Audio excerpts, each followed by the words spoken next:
It's not something I ever would have done without this podcast and your guidance. So I appreciate that. Oh, man, Yeah. I'm a guidance counselor. My childhood dream. I'm exposing myself to my guidance counselor. What?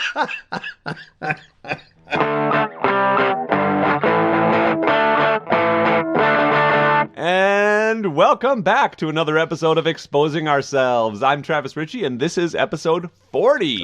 This is the show where we expose each other to new things. Matt, a big music fan, will assign me one of his favorite music artists to listen to each week, and I, a movie buff, will give him one of my favorite films, and we come together on this very podcast to discuss it all. And with me, as always, is my very good friend, Matt Runquist. And Travis, you just described the setup for the show, but you're completely wrong this week because this is a very special episode. This week, neither of us has seen the movies before. Neither of us has listened to the music. What are those things? Well, we watched two movies, horror films. Let the Right One In, a Swedish film from 2008, and Let Me In, an American remake of Let the Right One In from 2010. And then we listened to brand new album from Olivia Rodrigo, Guts. Yes, oh man. So we are bucking all sorts of trends today, my friend. And you have been sick for a couple weeks a month. With this cold that you've been battling. A whole month. Oh my gosh. Which turned out to be bronchitis. Bronchitis, you told me. Yeah. And it turns out I caught bronchitis this week. I'm really sorry, man. It's probably, I didn't know bronchitis could be transmitted over the internet, but it turns out it can. And that's exactly what happened. It wasn't you. It was a friend of mine who I was in a car with for a while, and he had a really nasty cough and didn't deign to mask himself up. And, I won't name him for privacy's sake, but he did not wear a mask, and I don't even think he covered his mouth when he was coughing, but regardless, we were stuck in a car for like half an hour with that air, and I was like, oh no. Yeah. And I remember him saying something along the lines of, oh, it's just bronchitis, and I was like, bronchitis doesn't mean not transmissible. So like laryngitis, that's just a personal problem. Yeah. But bronchitis is caused by viruses. Yeah, it sure is. And sure is. Could be caused by a couple different viruses. But anyway, so I'm feeling okay. But if you at home are listening to this and being like, well, Travis sounds sexier than normal, that is why I've got that deep register going because of my my throatness. So. Nice. Well, I can always apply a filter to make you sound your normal, high-pitched Mary Poppins stuff. Pitch it up a little bit. Yeah, do that. So other than that, I'll go first this week since I was already talking. I didn't do much. We're back to work this coming week, so tomorrow. All right. We're going back to work, which is exciting. My sleep schedule is not prepared, by the way. So when I go to work, my call time tomorrow is like 7:15 a.m., which means I have to wake up about an hour and a half before that in order to get Coco walked and get ready and get there. And so that's a 5:45 a.m. alarm. And I have been going to bed around 1 or 2 a.m. Lately. So that's not going to fly. That's not going to work. And Nope. So, but hopefully that'll be fixed, and I'm coming up to this shoot that we've got in a couple of weeks too. So I think all of that will, I'll get my sleep schedule back to work hopefully, and doing that. The other big news was that I applied for, I think I might have told you I applied for a job at the Apple Store, like a part-time seasonal thing. Because I like, Apple products, and I thought, oh, what a fun job. It's literally, the store is a couple blocks from my house, so I could walk there. Oh, nice. Or bike really fast. And I think it'd be just a cool thing to just bop over there, hang out with some people, talk about Apple products, sell some stuff maybe, and then come home. So I got through their first interview process, their first round of interviews, and now I have a second round of interviews, which I think is hysterical for a seasonal sales position, part-time job. To have 2 rounds of, I don't think I've ever had 2 rounds of interviews for any job. Even the one where I was a manager at Starbucks, it was like 1 interview and then they offered me the job. So and then here you go. This should be interesting. Another round coming up later this week. Well, I wish you the best of luck. I'm doing pretty well. Thanks. So yeah, I officially got diagnosed with bronchitis this week. My mom, who was in town, as you know, is a former nurse practitioner. She's retired now. And she was like, you know that you're not supposed to have a cough for like a whole month without it going away. Like, you have bronchitis. And I'm like, no, it's fine. It's just a cold, right? And she's like, no, you have bronchitis. You should go in. And so I went in, and lo and behold, I do indeed have bronchitis. They did a chest x-ray. I don't have any signs of pneumonia or anything. But they put me on steroids and a couple other medicines, and I am feeling quite a bit better. But today was my last. Oh, good. Today was my last day of steroids, and I hear that it can be a little tough coming off of them. I had a fair bit of insomnia with the steroids, and now I don't know what to expect, but I know that it can sometimes be a hard landing. So hopefully I will be feeling good for the rest of the week. Yeah, I hope it's not too hard of landing, but I think it's hysterical that we have this, now both of us are like two sick men in a podcast. Yeah, two sick men going on. Yeah, it's a totally different vibe around here. So, well, we will keep ourselves artificially cheery and hopped up on tea and honey, and bring you this entertaining thing that we've got. This entertaining entertainment. I would be okay if it's a little shorter today. That's all I'm saying. So we might be, be in for a treat. And yet you assigned a doubleheader. All right, shall we? Oh my God. Get into the meat of this episode. episode. Whole thing. Let's get to the meat. Yes. Yeah, we've got. I think we've got good things to talk about though about that, and I actually don't think it's going to take us a whole lot longer than one. No. Because spoiler alert for the movie portion, it was a pretty faithful adaptation. But yes, I say we switch things up a little bit this week and go to the music first. All right, let's shake it up and do the music. Go ahead, tell me about Olivia Rodrigo. Yeah, I'm excited to talk about this. I listen to pop music. I like pop music. And Olivia Rodrigo burst onto the scene a few years ago with a song called Driver's License, one of the fastest selling most streamed singles of all time that isn't like a holiday single, because apparently like Mariah Carey comes out and is, like rules the streaming charts. But yeah, so this song Driver's License came out, was a big hit. The whole album. And she didn't come out of nowhere though. Before that, she was like a Disney girl, well, right? I'm getting to that. But yes. No, it's okay. That's absolutely true. She came up through what we think of as the Disney pipeline, although it hasn't really produced a lot of stars since its heyday of like Britney Spears, Justin Timberlake, Christina Aguilera, etc. There haven't really been a ton of those people coming out lately, but she definitely came up through the Disney Channel pipeline. She was on a show called Bizarre for from 2016 to 2019 when she was only That's a great name. Started when she was only 13 or 14 years old, and then she's been on the hilariously poorly named show High School Musical, the series. Oh, that kind of delights me, to be honest. Yeah, you're a fan of the. It's very similar to like Untitled web series about a space traveler who can also travel through time. Yeah, but it's not supposed to be a parody, I don't think. Maybe it is supposed to be a parody of itself. I don't know. Yeah, I think it's supposed to be a little tongue in cheek. Yeah, I haven't watched the show, but no one would.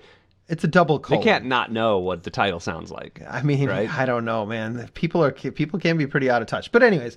So, point being, she came up through that system, and then she released her debut album at the age of 17, and very, very big deal. A bunch of hit singles, led, of course, by Driver's License. Anyways, 2 years go by, time for a sophomore album. She's 20 years old now, and this is the album Guts, and we listened to it, and it just came out like a month or two ago. So this is very, very recent, and I deliberately didn't listen to it. Yeah, I deliberately didn't listen to it because I wanted to listen to it with you. So what'd you think, Travis? Yeah. Well, I'll talk a little bit, but because I don't know, I don't know, since you are the expert, and you also are experiencing this for the first time, you have the longest word on this, but I liked it. Mm-hmm. I think that this was a lot of fun to listen to. It checked so many of my boxes that we've talked about, with easy to understand lyrics, a voice that is pleasant to listen to, and kind of melds well with the instruments. It was produced well. Mm-hmm. Like, I think that there were like the everything from the arrangement of the songs in the album to the arrangement of the music within the songs was done very expertly, I want to say. And the I said, easy to understand words. The poetry was good, but not like obnoxious. It didn't sound like the high school level like lyrics. And the only thing that I was worried about going into it was kind of she does have that kind of like pop teen, bubblegum teen idol songstress sound that we encountered a few weeks ago. I don't remember who it was that we were talking about. Do you? What did you like it or no? No, I didn't like it in that case. I thought it kind of annoyed me. Betty Who, maybe? Maybe. Yeah. That sounds about right. And so when this started, I thought it was going to be very much the same issue, but it wasn't really. Yeah. I kind of liked it. And I think she has, Olivia Rodrigo has really good control over her voice, and it was both emotional and heavy when she wanted to rock out. She had that kind of power behind it, and so ultimately, maybe not the kind of music that I normally love and seek out, but I didn't have a lot of I couldn't find a lot of fault in this album, which yeah. Yeah, this Go ahead, please. this is in the vein of what I would call like pop girly music, which is not intended to be derisive or anything, but there is, I think in the wake of Taylor Swift's sort of world domination over the last 15 years, there have been various sort of pretenders to the crown and women who have come out, in this late teens, early 20s, songwriters and performers with sort of high-level producers, sort of shooting all to grab the same brass ring. And this is... what's interesting? Well, if I can interject for a second, is I don't know a lot of Taylor Swift, and I was thinking about this week when Taylor has been, just consistently in the news, but she is lately, because of her concert tour and how absolutely enormous it has been, she's been in a lot of news. And I was like, well, I don't know a lot of Taylor Swift songs. And I was kind of thinking, do I know more Taylor Swift or do I know more Beyonce? And I feel like I know more Beyonce songs than I do Taylor Swift. I would believe that, especially since you compare. Yeah, especially since you used to go out dancing a lot. That wouldn't surprise me at all that you know more Beyonce than Taylor Swift. I have avoided giving you Taylor Swift because I thought it was like too over the middle of the plate, right? Like, of course, Taylor Swift. But we might explore a little bit. I'd be intrigued. Because each of her albums is different, and so there's sort of fun things to enjoy that are that change from album to album. But anyways, back to Olivia Rodrigo. So she's sort of in this tradition, but I would say she is just like her popularity, because she is probably the number one of these women right now. I would say her popularity is totally deserved. Like, this is really good, fun stuff, upbeat, good variety, to the point where it gets a little pastiche at times. Like, there are times when it's like, this is the Avril Lavigne sounding song, and this is the, Pink sounding song, and this is the Taylor Swift sounding song. And subject matter wise, it's pretty down the middle of the road, right? Like, this is, it's a sophomore album, so there's a song about being famous and how hard it is to be famous, and there's a song about a breakup with your boyfriend because you're 20 years old, and so you've had a few boyfriends and heartbreaks now, and like so the subject matter is not certainly breaking any new ground, but I feel like she and her co-writers have found an interesting way into these sort of well-trodden grounds that makes it not sound like, oh, there's yet another song about a guy who's a jerk, So I really liked it, especially early on. This album is very, very strong. I do feel like it gets a little weaker as it goes on.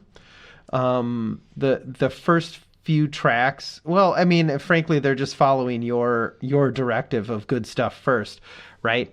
Yeah, But which I like. and they're all like, I'm looking actually at the playlist now, and every single one of these songs is between 2.5 and 4 minutes, which I think you have discussed in the past as being the perfect length for a song. Songs should be Yep. no more than 4 minutes and no less than 2.5. So I mean, unless you've got something super interesting to say. sure, Yeah. sure. Which, says something in and of itself. Yeah, absolutely. I last week I had mentioned that there was a little bit of beef with Taylor Swift. That's not really it's not it's more one of the things that has played out between the fan bases, but Olivia Rodrigo had some songs on her first album that sort of what they call interpolated some parts from Taylor Swift songs or incorporated some elements in a way that she ended up signing away like part of the songwriting credit for those songs. Well, I don't know if you know this, but a lot of money comes from songwriting credit. It's actually one of the primary ways that people in the music industry make money now is through songwriting royalties. Performance royalties are much smaller than songwriting royalties, and so there are people, who just write songs like in Nashville or in LA and don't really perform, on their own at all, who have much more stable income streams than people that we know that are much more household names.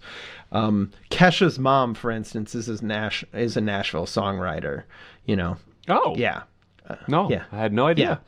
Yeah. So Olivia Rodrigo, gave some songwriting credit to Taylor Swift on a couple of the songs on her first album, and sort of, I think, regretted it. One, from a monetary sense, but two, because I think a lot of people ended up feeling like, oh, this is just a Taylor Swift clone, when she's very clearly not just a Taylor Swift clone. Like, she's still, I think, defining exactly what type of artist she's going to be. Like, a lot of this stuff is, there's not a whole lot of new ground broken here, right?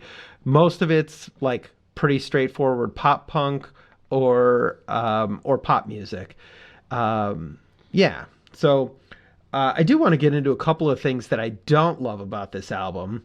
Okay. One is she uses what one review I read referred to as recitative. Do you know what recitative is? So, I've heard of it probably, but I couldn't name it. Yeah, in classical music, when you do like kind of sing speaking, that's what's called recitative. Nowadays, Okay. it's what they do in Les Mis. Yeah, but nowadays we just call it rap, right? Like Olivia Rodrigo, she sort of half white girl raps in 2 or 3 of these songs, and I don't feel like it ever really works. Yeah, I didn't love it. I wanted her to like sing melodies. There was one song where I did notice that, and I don't know if I don't remember which song it was, but I did peg it out, and I actually kind of liked it as a bit of variety. Yeah, know? I mean, I can see that argument. I didn't feel like it was necessary, and it felt a little. Like I said, I feel like she's kind of like casting about for her own personal style, and this was just another sort of thing that she did. So I didn't love that. And like I said, some of the subject matter is like very well trodden. So those are my 2 big reads on it. But there's a few songs I really dig.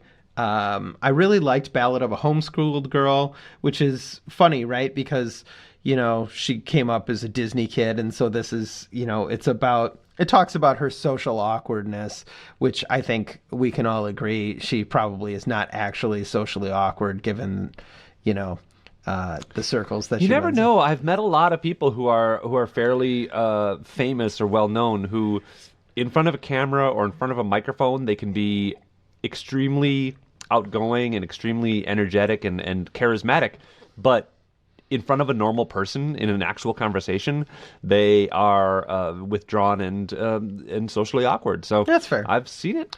I wouldn't doubt it. Okay. Or be surprised, I suppose.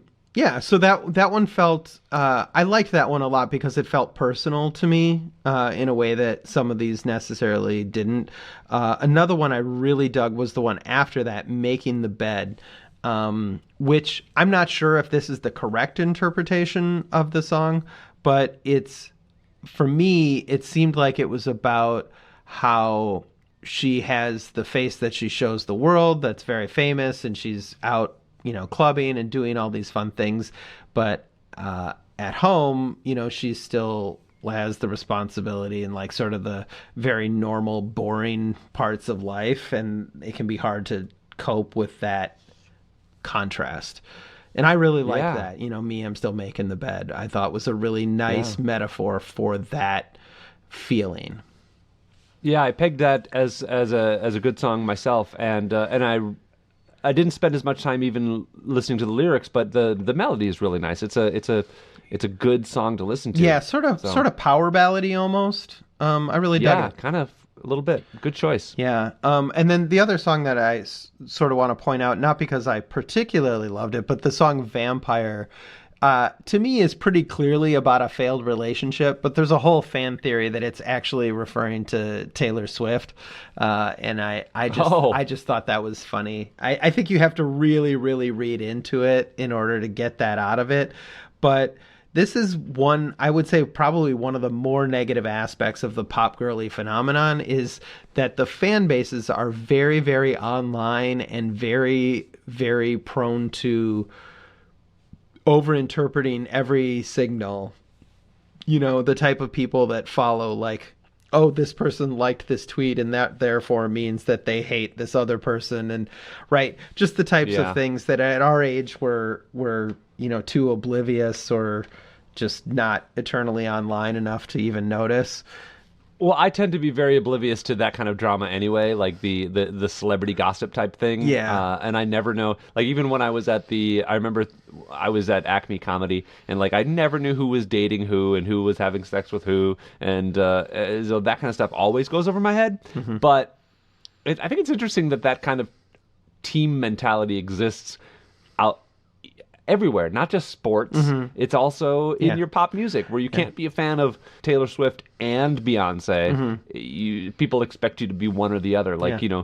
it's like that old, and that's been around for a while, right? Are you a Beatles person, or are you what was Rolling Elvis? Stones. Elvis of the Beatles? No, Rolling Stones or and Beatles. Stones and the Beatles? Yeah, and you always had to choose one, and you're like, but I like both. You could. I don't know. I'm a Beatles I don't fan. get that kind of thing.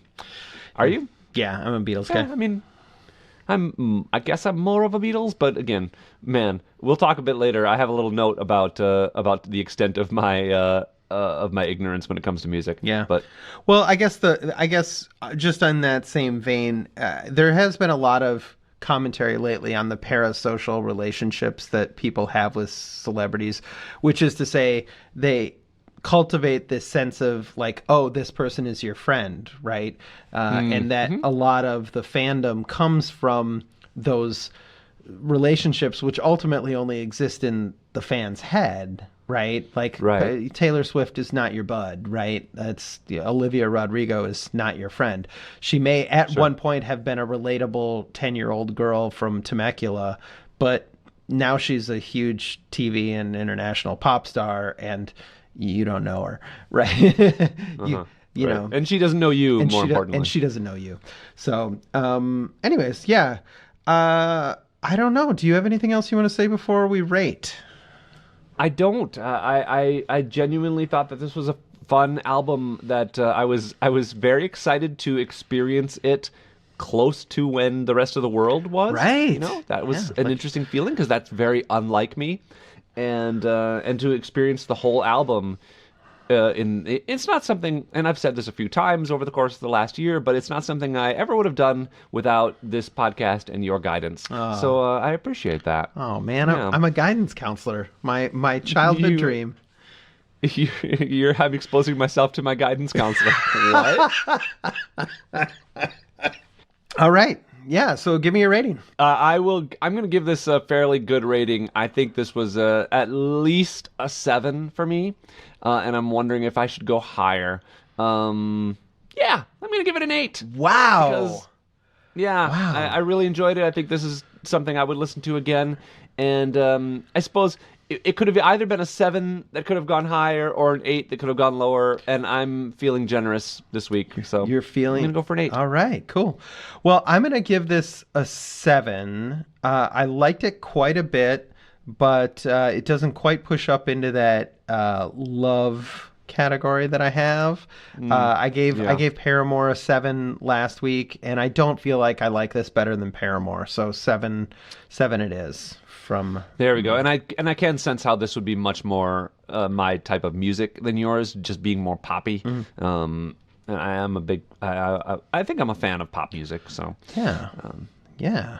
Well, let's get into the movies. Yeah, let's get into the blood. And and the gore. I say movies plural, yes, because I made you watch 2 movies, a double feature that I have been excited to get into for years. So, Let the Right One In is a Swedish movie that came out in 2008, and it was very quickly adapted into an American remake called Let Me In.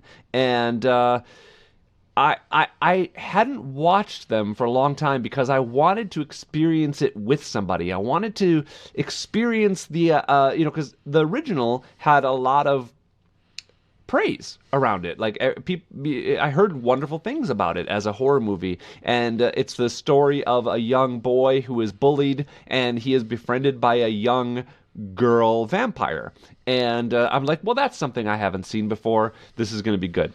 And then I wasn't able to find someone to watch it with, and so time went on, and I kind of never did. And then here comes this opportunity, and we have a very special episode. And I'm supposed to give you movies that I haven't seen either. And I'm like, well, here's my chance. It's October. It's Halloween. Perfect. Let's watch 2 movies and we can judge how the American movie changes the original, and how filmmaking is different and how storytelling is different from an American perspective. And really, it was watching one movie twice. Yeah.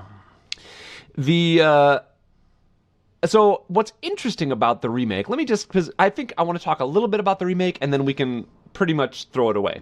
The remake was written and directed by Matt Reeves, who became famous for, first of all, he directed Cloverfield, which I love, which is the J.J. Abrams found footage monster movie, and most recently he's skyrocketed to fame by directing the Batman, the newest The Batman movie, and now the spin-off series about the Penguin. He's producing that, and so like he's got a lot of nerd cred. And he picked up, after Cloverfield, he picked up this movie to adapt, I guess, and directed it. And he got a young Cody Smith-McPhee, who we recently encountered he was the young man in Power of the Dog. Oh, okay. That's the young boy. He did this first. And then Chloe Grace Moretz, who you may not know, but I know her name, but I don't know who she is. She came to stardom through a movie called Kick-Ass. Oh, yeah. Which was I think I might have seen that, superhero kind actually. of parody. Yeah. Yeah, she played... Was that the one that Paul Rubens was in? Or no, that was Mystery Men, was Paul Rubens. Yeah, no. Kick-Ass. This was after Mystery Men. This starred... I did see Kick-Ass. It was like her dad or something? Well, no. So she and her dad play a Batman and Robin team. Yeah, okay. But they're kind of side characters. But she is kind of this hit girl, I think is her name. Okay. And she's and it was like she was 10 years old and she was playing this extremely violent little I have seen that, superhero. Oh, good. I'm glad you have, because I might have assigned it to you. But anyway, so I was excited to see her in this. And I guess there are things we can talk about, but ultimately they did nothing different. Mm-hmm. Well, they did very few things different. Yeah. And the things that they did different, I don't think were better. Yeah. And so we could talk a little bit about that. I would agree with that assessment. I will say the most surprising part of watching the remake to me was the title card that came up after the end that was like written and directed by, and I was like, written what? Like, That's exactly adapted for the screen. It didn't even by say Matt Reeves. Yeah, it was like it just said written and directed by, and I was like, Oh, really? yeah. Oh, I was like, you cribbed all your notes, man. What do you mean Yeah. you wrote this? You didn't write this? Yeah. Yeah. Yeah. Yeah, I had the exact same reaction, and they, they changed the setting, of course, to the United States and all that, and weirdly, like it's set in Los Alamos, New Mexico, yeah. which why exactly? I think because they need a place that is relatively remote, that it still snows in. I actually had to Google, like, does it snow in Los Alamos? About 30 inches a year. So, which is close I did know that because close to the average snowfall of Milwaukee, actually. So yeah, it's very high. Yeah. The elevation is pretty up there.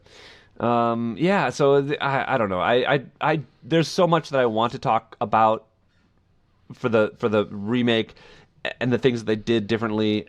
But also, let's go back and talk about the original. Yeah, first. I feel like talking about changes in the remake is like talking about shuffling deck chairs on the Titanic, because like none of it makes any difference. Like all of the story beats of the original movie are there, and a lot of the scenes and a lot of the dialogue. So yeah, let's talk about the original. Let's talk about Let the Right One In. Yeah, so Let the Right One In, which is a better title, first of all. Yes. Like, I'm flabbergasted. But it's a Swedish film, and it's basically about this little boy who lives in an apartment complex, kind of a lower income apartment complex, and he is. You find out that he is. It's interesting because you start the movie and it kind of presents him as almost this little psychopath, because he's saying things like, are you scared, Piggy? And he's got a knife, and he's like, and you're like, oh my God, is this some sort of little psycho? But you find out that those are the words that his bullies are using to bully him, and so he's kind of like psyching himself up to defend himself. And these new neighbors move in, an older man and a young girl, and the young girl befriends him, and she's already kind of weird. Like she's not wearing shoes out in the winter, and or she only has a little like a little sundress, and she's not cold. And but they slowly kind of develop a friendship over the course of him kind of just hanging out in the courtyard of this building. And you find out really quickly that she's a vampire. Well, you find out really quickly that her dad is, what we think is her dad is killing someone. What we think is her dad, Yeah. yeah. So I don't know. Like, do we go through do we explain what the plot is? I don't. Let me just ask you. Like, let's not. What did you think of this movie? What did I think of this movie? Yeah, we don't need to recap the whole plot. I mean, like the short summary that you gave at the beginning was fine. Well, it's funny because this, so we watched Call Me by Your Name last week, and this is another slow foreign film. Like, this is almost 2 hours, and the plot certainly is that running time is more justified by this plot than Call Me by Your Name, but there's still more goes on. There's here.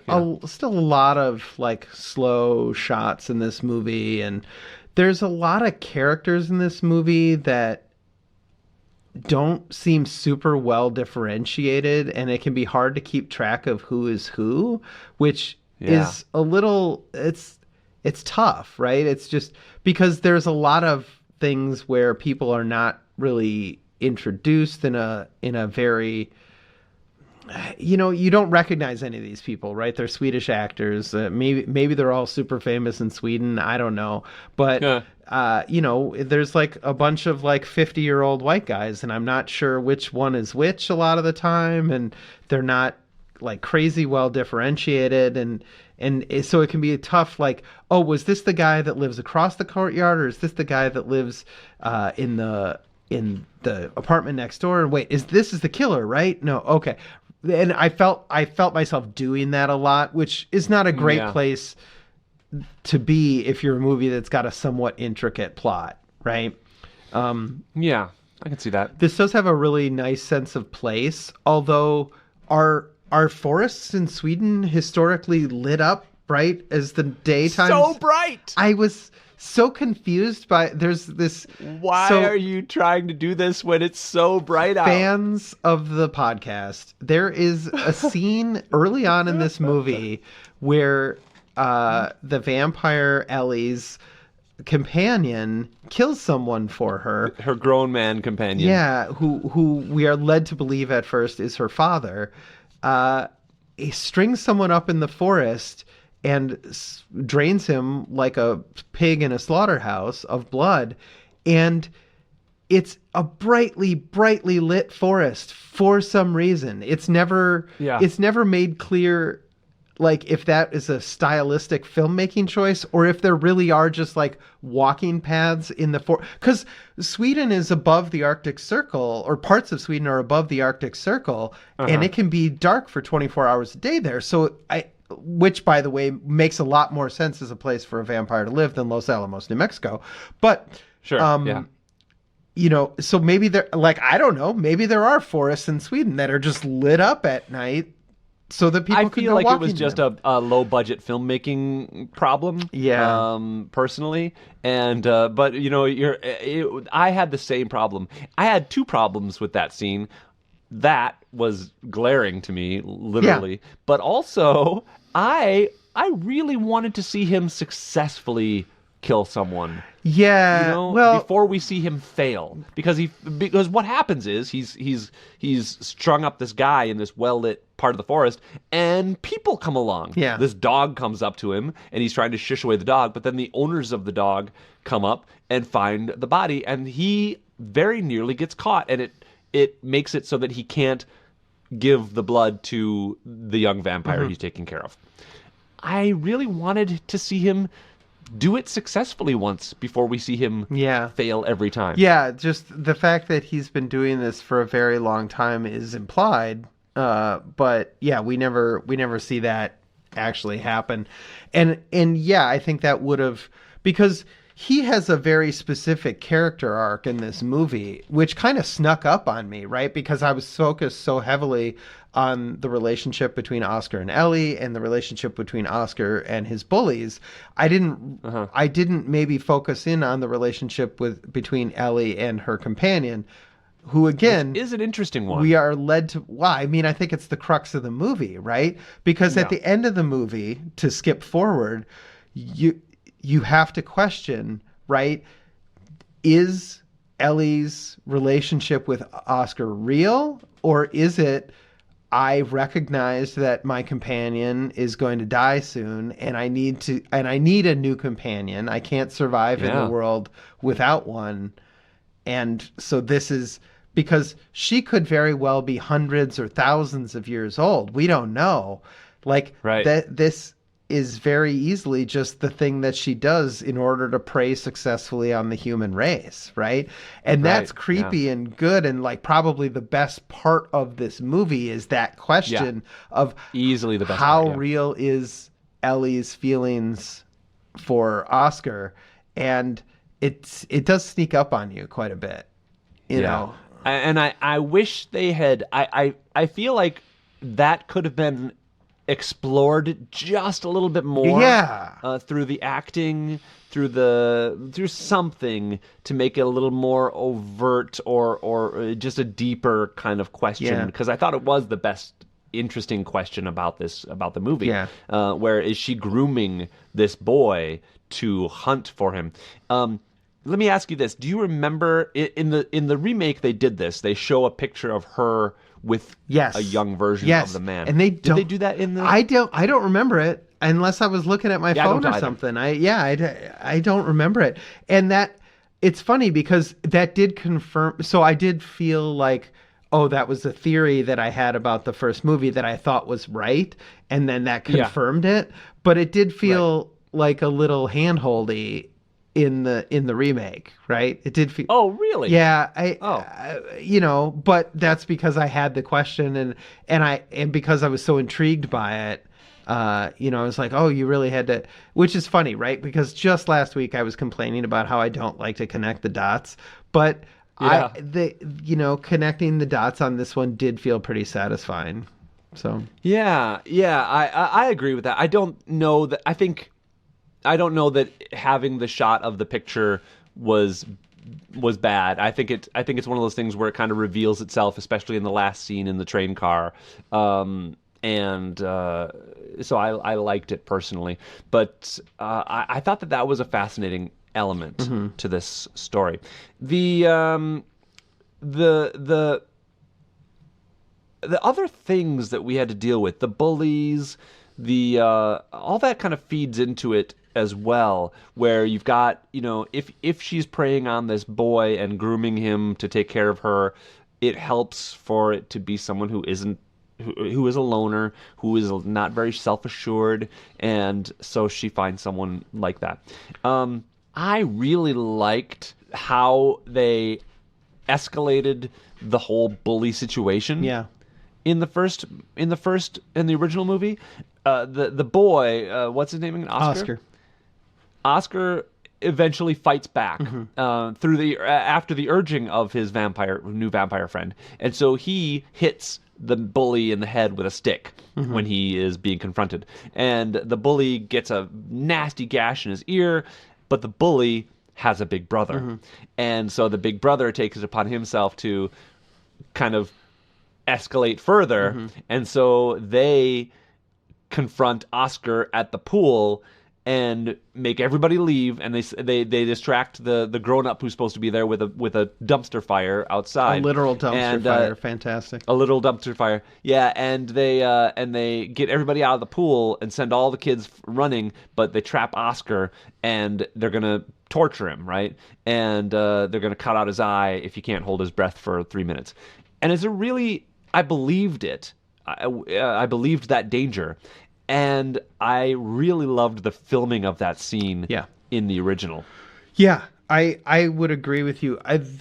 This is not like a terribly scary movie, right? Yes, there's some like sort of vicious vampire attacks, and there's a little bit of blood, and there's a fire scene.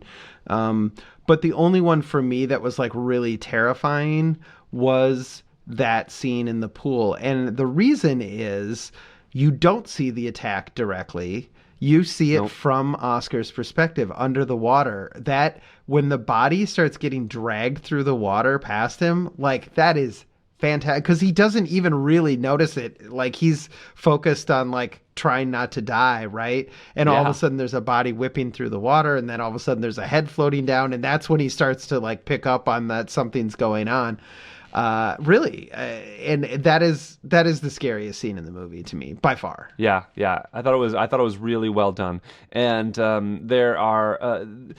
there's another scene where they have the guy who was taking care of her is attempting to find a victim and is about to kill this kid, but then the kid has friends who are about to check on him. So the guy is cornered. People are close, and he knows he doesn't want to do this anymore, but also he's cornered. He's about to be caught, so he takes a jar of acid, some sort of acid. Yeah, I don't know why he had the acid. They never explain that. But part of his kit that he has, his murdering kit, he has some acid, and he takes that and he pours it over his head. He lives, and he gets taken to a hospital, and the vampire has to like climb up to his hospital room, and he manages to get himself out of the bed and come over and offers himself to her to drain him of his blood, and then he falls out the window. And it's a really interesting take on that whole relationship, on this is the end of the relationship, and I thought it was done really well. Yeah. Had you picked up on that point that he was another companion, that he was not her father by that point? No, not by that point. Neither had I, right? I thought that was her father just sort of sacrificing himself. Yeah, so did I, which makes it, I mean, it's powerful in one way in that respect, but it's also powerful in the other. It works very well either way you go on that.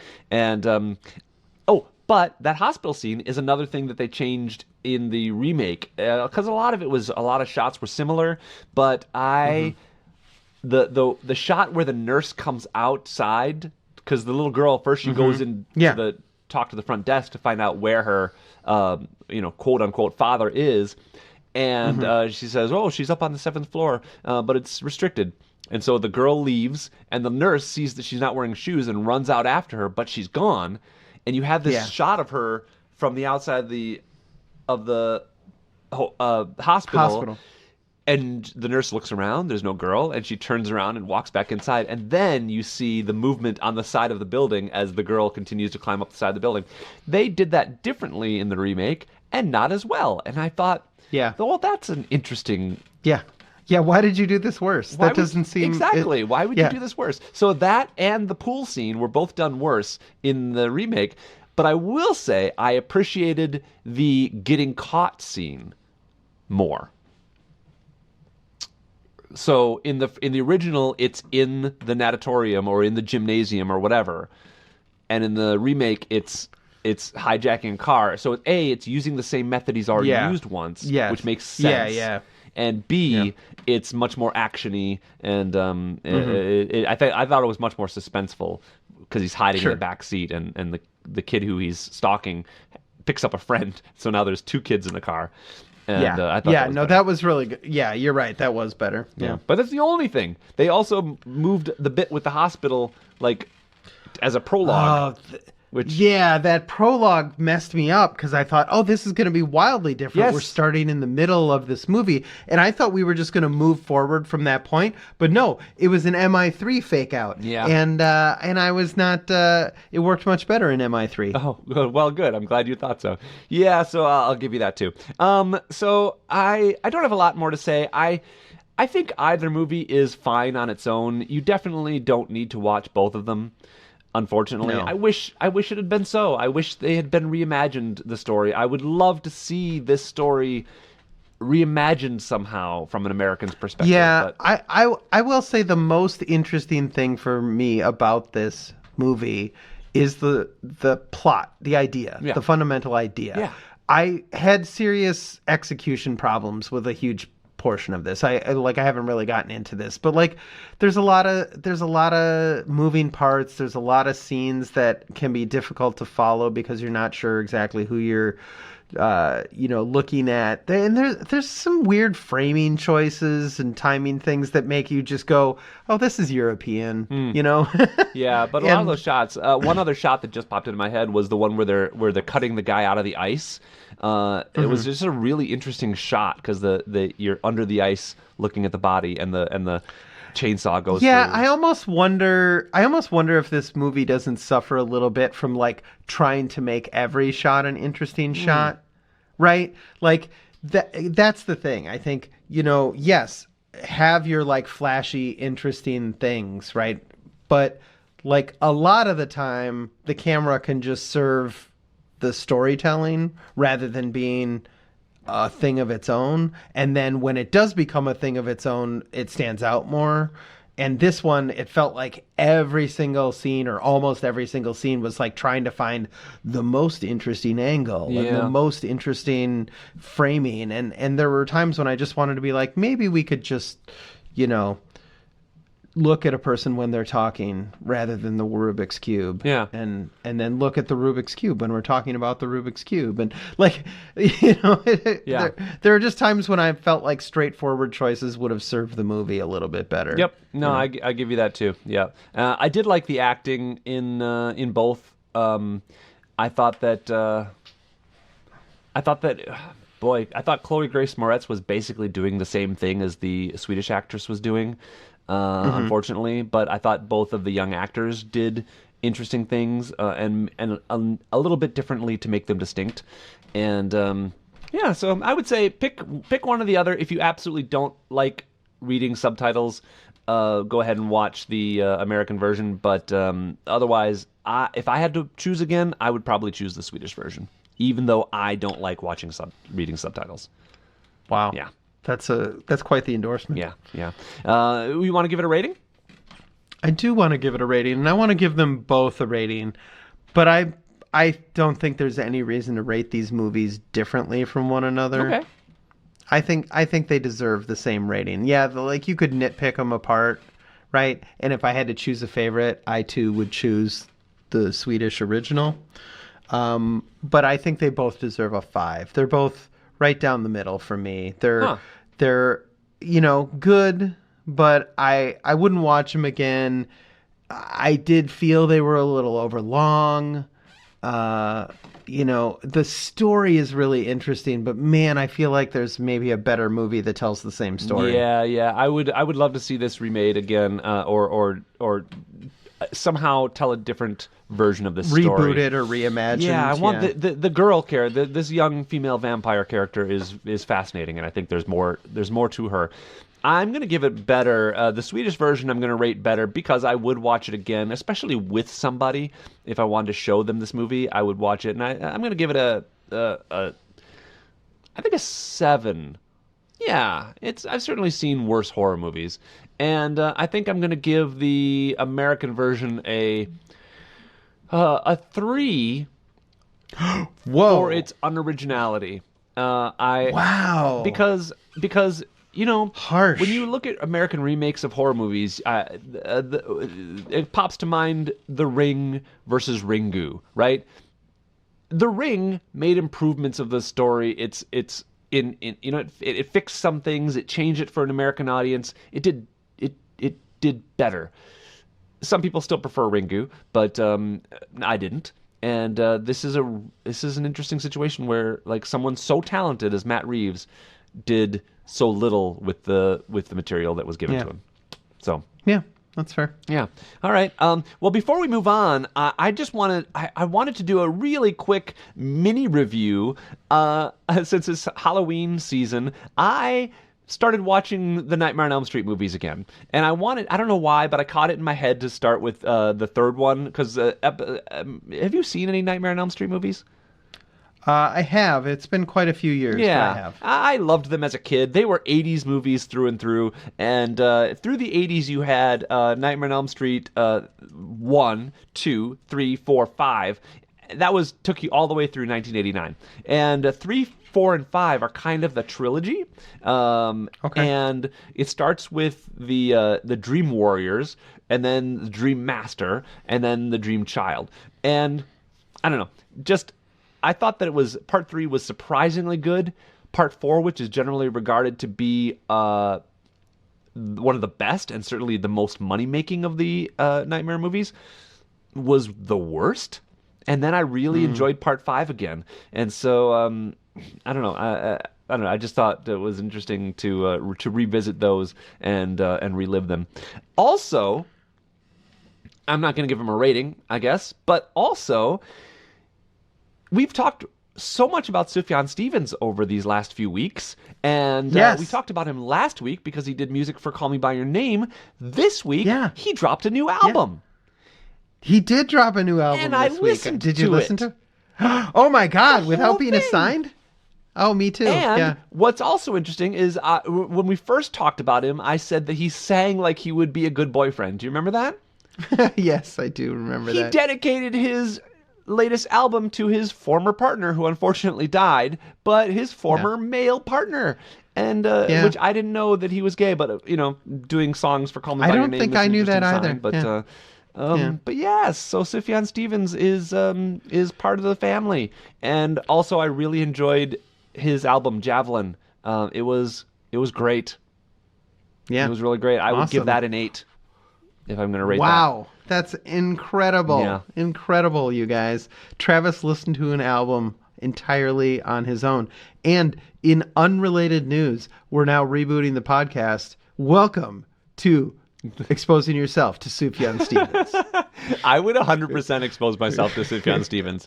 I mean, I don't want to be crass, but like he's single, so maybe I could be there for that him is and help extremely him. crass. He's help him recover from Raynaud's or whatever it was. Yeah, Gain-Barr and also Gain-Barr, that's what it's... the untimely death of his partner, which is I don't know. That's oh man. I feel horrible about that. I'm glad he had someone. I'm glad he had a partner that he can look back on positively. But what a tragic thing to lose someone you love. Indeed. Anyway, the only other thing I want to say is that last week I mentioned that I kind of wanted to sing a little bit more, and it occurred to me that I have access to a songwriter, and that one thing that we geez, could who's probably that? do is some sort of collaboration where I could sing on a Panko Stankhole song. Oh man, I would love that. That would be 100% awesome. And frankly, I've actually thought about assigning you to write lyrics because you are notoriously harsh on people's lyrics. You have a very fine line that you like people to walk. And so I really want you to experience how difficult it is to write lyrics that are sincere but not cheesy, I know. that are meaningful I don't but pretend not. that I think it's easy. Critics are not writers. Yeah. You don't expect a food critic to be a good chef. But I would absolutely love to collaborate with you. I'd love it if you wrote something, and I'd love it if you, listener, would write to us at exposingourselvespodcast@gmail.com or interact with us on our Facebook page. You can search for it at Exposing Ourselves, and let us know what you think. That was smooth. Oh, we have not yet assigned each other things for next week, have we? Yeah, let's do it. Let's assign ourselves things for next week, and let's do it quickly because we're getting close to time We here. are. Do you know what you're doing? What you're giving me? Absolutely. I'm giving you one of my favorite bands of the 90s, a band that was pretty popular but isn't super well known today. I'm giving you the album 1965 by the Afghan Wigs. Have you ever heard of Afghan Wigs? No, none of those things made sense to me. So Afghan Wigs is a band that came up with the alternative scene in the early 90s. They actually had been around since 88 or 89, had released a few albums, including two albums on the famous Seattle label Sub Pop, which is the same label that Nirvana was on, and Tad, and a bunch of other grunge bands. But they were not a grunge band. They weren't part of that movement. They're rock band that really drew more from like 60s and 70s R&B. And their album 1965 came out in just before the turn of the millennium, and I think it is the perfect encapsulation of their ability to write like groovy rock pop songs. They had done like concept albums before that, and they had done things that were like a little more aggressive, but 1965 is, I think, probably the best entry point for the Afghan Wigs catalog. Okay, well, I'm excited to try it out. And I am going to stick with our Halloween theme this month, and I want to give you a scurry movie. Have you seen, first of all, I guess, how big is your TV? 46 inches. Okay. That's kind of a personal question. But How big is it? Wow. it's average. It's average. You got a good sound system attached to that TV? No, man, just the TV. Really? Just the TV? Oh, Yeah. well, I don't know if I want to give you this movie then. It's that important, huh? It's fairly important. So I'm going to switch up. I'm going to go back a little further in time and give you a movie that I remember being pretty good. It's a monster movie. Have you ever seen The Descent? About a group of girls who go spelunking in a cave? No. Great. So this movie is about a group of girls who go spelunking in a cave. And there are scary things inside, more than just the cave. And I remember the first movie being pretty good and kind of surprisingly good. So good that it made decent money and warranted a sequel. And so I don't remember if the sequel was any good, but it has probably been 15 years or more since I've seen this movie. So just grain of salt here, but Grain of salt. This one might be terrible. could be. But I'm excited to revisit it and expose you to it. So, Awesome. Well, Travis, thank you so much for exposing yourself to me this week. oh, that was my pleasure. Thank you for exposing yourself to me. You got it, man. All right, talk to you later.